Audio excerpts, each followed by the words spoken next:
പ്രവാചകൻ മുഹമ്മദ് നബിയുടെ തത്വങ്ങളും സന്ദേശങ്ങളും ഉദ്ധരിച്ച് സംസാരിക്കുന്ന രാജ്യങ്ങൾ സ്വന്തം നിലപാടുകളും പെരുമാറ്റവും അതിന് അനുസൃതമാണോ എന്ന് സ്വയം പരിശോധിക്കണമെന്ന് ഇറാൻ. ഇസ്ലാം പഠിക്കുന്നത് അനുസരിച്ച് ശ്രേഷ്ഠത നിർണ്ണയിക്കുന്നത് അറബി സംസാരിക്കുന്നതിലൂടെയല്ലെന്ന് ഇറാൻ വിദേശകാര്യമന്ത്രി പറഞ്ഞു. അറബി സംസാരിക്കുന്നു എന്ന കാരണം കൊണ്ട് മാത്രം മുഹമ്മദ് നബിയുടെ പ്രവാചക ദൌത്യത്തിന്റെ പ്രാതിനിധ്യം അവകാശപ്പെടാൻ ഒരു ഭരണാധികാരിക്കും അവകാശമില്ലെന്നും അദ്ദേഹം കൂട്ടിച്ചേർത്തു. മുസ്ലിങ്ങൾ അടിച്ചമർത്തുന്നവരെ പിന്തുണയ്ക്കുകയോ അവരുമായി സഖ്യമുണ്ടാക്കുകയോ ചെയ്യരുതെന്ന് ഖുർആനിലെ വാക്യങ്ങളും വചനങ്ങളും പരാമർശിച്ചുകൊണ്ട് അദ്ദേഹം പറഞ്ഞു. മേഖലയിൽ സംഘർഷം നിലനിൽക്കുന്ന പശ്ചാത്തലത്തിൽ ബഹ്റൈനിലെ US സൈനിക താവളങ്ങൾക്ക് നേരെ നടത്തുന്ന ആക്രമണങ്ങൾ നിർത്തിവെക്കണമെന്ന് ബഹ്റൈനോട് ഇറാൻ അഭ്യർത്ഥിച്ചിരുന്നു. പ്രവാചക സന്ദേശങ്ങളും ചരിത്രപരമായ പശ്ചാത്തലവും ചൂണ്ടിക്കാട്ടിയായിരുന്നു ബഹ്റൈന്റെ പ്രസ്താവന. എന്നാൽ സ്വന്തം ഭൂപ്രദേശത്ത് അമേരിക്കൻ സൈന്യത്തിന് താവളം ഒരുക്കുകയും മേഖലയിൽ ഇസ്രായേലിന്റെ നീക്കങ്ങൾക്ക് സഹായം നൽകുകയും ചെയ്യുന്നവർ പ്രവാചക സന്ദേശങ്ങളെക്കുറിച്ച് സംസാരിക്കുന്നത് ശരിയല്ല എന്നും ഇറാൻ തിരിച്ചടിച്ചു. മേഖലയിലെ അസ്ഥിരതയ്ക്ക് കാരണം വിദേശ സൈന്യത്തിന്റെ സാന്നിധ്യമാണെന്നും സ്വന്തം രാജ്യത്തിന്റെ സുരക്ഷയും പരമാധികാരവും സംരക്ഷിക്കാനുള്ള അവകാശം ഇറാനുണ്ടെന്നും വിദേശകാര്യ മന്ത്രാലയം വ്യക്തമാക്കി.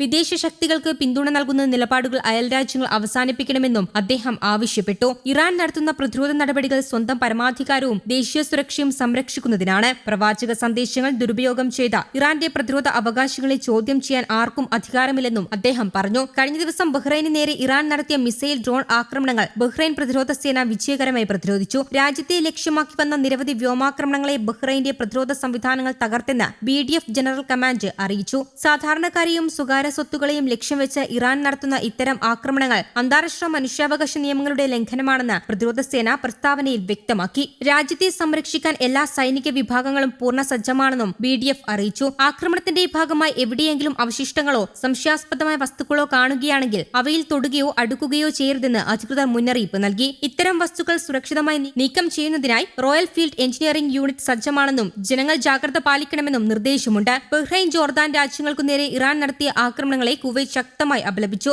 ഈ ആക്രമണങ്ങൾ രാജ്യങ്ങളുടെ പരമാധികാരത്തിന്റെയും പ്രാദേശിക അഖണ്ഡതയുടെയും നഗ്നമായ ലംഘനമാണെന്നും സുരക്ഷയ്ക്കും സ്ഥിരതയ്ക്കും ജനങ്ങളുടെ സുരക്ഷിതത്വത്തിനും നേരിട്ടുള്ള ഭീഷണിയാണെന്നും കുവൈറ്റ് വിശേഷിപ്പിച്ചു. ബഹ്റൈന്റെ എല്ലാ നടപടികൾക്കും കുവൈത്തിന്റെ പിന്തുണ അറിയിച്ചു. ബഹ്റൈനെ ലക്ഷ്യം വെച്ചുള്ള ഇറാന്റെ തുടർച്ചയായ ആക്രമണങ്ങളെ ശക്തമായി അപലപിച്ച് national institution for human rights രംഗത്ത് വന്നു. ആക്രമണങ്ങൾ ദേശീയ സുരക്ഷയ്ക്കും സാമൂഹ്യ സ്ഥിരതയ്ക്കും ഗുരുതരമായ ഭീഷണിയാണെന്ന് ഇൻസ്റ്റിറ്റ്യൂഷൻ പറഞ്ഞു. കൂടാതെ പൗരന്മാരുടെയും താമസക്കാരുടെയും അവകാശങ്ങൾക്ക് നേരിട്ട് ഭീഷണി ഉയർത്തുന്നുവെന്നും അവയിൽ ഏറ്റവും പ്രധാനമായി ജീവിക്കാനുള്ള അവകാശങ്ങൾ, വ്യക്തിഗത സുരക്ഷ, ശാരീരിക സുരക്ഷ എന്നിവ അന്താരാഷ്ട്ര മനുഷ്യാവകാശ കൺവെൻഷനുകളും കരാറുകളും പ്രകാരം ഉറപ്പു നൽകുന്ന അടിസ്ഥാന അവകാശങ്ങളാണെന്നും അധികൃതർ പറഞ്ഞു. ഐക്യരാഷ്ട്രസഭയുടെയും അന്താരാഷ്ട്ര സമാധാനവും സുരക്ഷയും സംബന്ധിച്ച് അന്താരാഷ്ട്ര സമൂഹം അവരുടെ നിയമപരവും ധാർമ്മികവുമായ ഉത്തരവാദിത്വങ്ങൾ ഏറ്റെടുക്കാനും ഈ ആക്രമണങ്ങൾ തടയുന്നതിന് അടിയന്തരവും ഫലപ്രദവുമായ നടപടികൾ സ്വീകരിക്കാനും മനുഷ്യാവകാശങ്ങളിൽ അവയുടെ സ്വാധീനവും പ്രത്യാഘാതങ്ങളും നിരീക്ഷിക്കാനും അന്താരാഷ്ട്ര നിയമങ്ങളും അതിന്റെ തത്വങ്ങളും പാലിക്കുന്നുണ്ടെന്ന് ഉറപ്പാക്കാനും പ്രാദേശിക സുരക്ഷയ്ക്കും സ്ഥിരതയ്ക്കും ഭീഷണിയാകുന്നതും വ്യക്തികളുടെ അടിസ്ഥാന അവകാശങ്ങളെ ദുർബലപ്പെടുത്തുന്നതുമായ അത്തരം ലംഘനങ്ങൾ ആവർത്തിക്കുന്നു തടയാനും പ്രവർത്തിക്കാനും